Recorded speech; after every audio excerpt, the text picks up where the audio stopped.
Hi there, welcome to my first InDesign tutorial. This is all about document setup.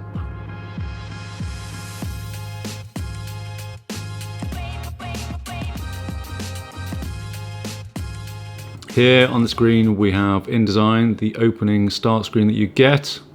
And this is a brand new install that I'm starting here, so this is pretty much how you will see it if this is your first time. So we've got your create new button here, we've got your big create new button right in the middle of the work area. So let's go and create that first new document. Create new. What do you get? You get this new document screen. And here you have quite a few options these days. And there's a custom size which I did do. There's some little freebies that you get from InDesign. You can pick one of these if you like. But at the top, which you really want to look at, is print, web and mobile. Obviously print, it means that you're going to be producing a document that will eventually be printed by a professional printer.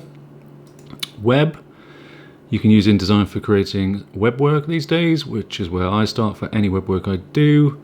InDesign for designing in is very versatile. It's a great program for moving elements around and seeing what works and what doesn't work very quickly, rather than in the old days when you used Photoshop straight away. Mobile, basically the same as web, just different sizes and templates. But we are going to be looking at the print tab. So A4 is obviously A4, which is your standard A4 document size. Letters, letterheads, you get A4 brochures, A4 catalogs. A4 is primarily, I would say, the most used size. So it's right there ready to go. Letter, this is normally actually an American size, so I generally ignore it unless I'm doing some work in America, which does happen now and again.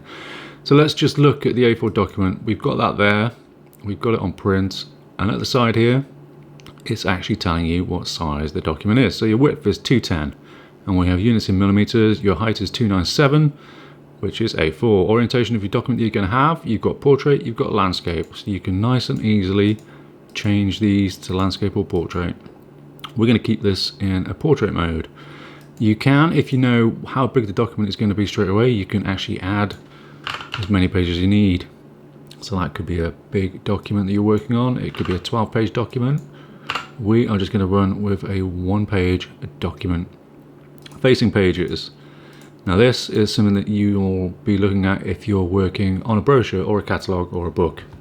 So it's facing pages. As you open any brochure, you see a left page and a right page. And this is what facing pages stands for. So you'll get a left page and a right page. We're going to click that on. So we have a book format, catalogue format. 1 page, start page 1.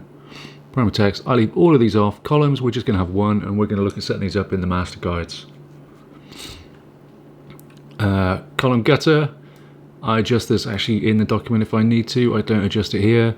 Margins, I basically leave these standard, and again I do it in the document on the fly. So bleed and slug. Slug I normally just leave alone. The bleed, on the other hand, minimum, I will always set this to 3 mil. Bleed is very important if you're actually getting your document printed by a professional printer. They need some bleed, which is basically leaves a little wobble room for the press and for the cutting. Because if you don't have any bleed, your document edges will be the end of the document, and when they come to trim it, it will more than likely be trimmed short, or you have a chance of some white area showing. Always have bleed in your document set to a minimum 3 mil. Let's create that document. Here it is. 1 A4 document. We've got this set to essentials. Like I said, this is a brand new install on a new user. It's right for my channel. Let's go to Essentials Classic. Changed it to something. Advanced. Let's leave it on Advanced. There you go. Up here, which is probably what I think is one of the most important things, is your control bar. This actually shows you various items and quick buttons and links, which we'll look at a bit more in depth later, but we're going to look at our page setup initially. So pages, all these tabs are here on the right. and I'm sure you can get to them from window again. So window pages, there's your pages. As you can see, because we've set this as facing page document, we start with a right hand page, which is basically, if you pick up any document or brochure, it'll be the cover page as you look at it. And if you open that cover, you will then face with a left page and a right page, which are these two pages here. If we select both these pages, click, hold and drag and let go, it adds two more pages. So there you've got your cover page, you've got your inside front cover, and you've got page 3, or page 1 of the inners. If we zoom out in InDesign, there we can see the 3 pages. And that is the basis of your document. You have here, the red line is your bleed, so that's the 3mm that we set. The edge here is the actual document bounds, so that document is A4. And there you see it, that document there is A4. The pink line are the margins. You can adjust these in your layout, margins and columns. Thank you, InDesign. We will cancel that for now. The best place to adjust these is in your master document. As you can see, it says master document. So these, if you adjust them, it actually will happen for any page. So any page you put new, it will have the adjusted margins on it. So there's your very first document. I'm going to be looking at this again a bit more in depth. I'm going to be going into master guides and how you set these up, how we can adjust the columns, how we adjust the guides.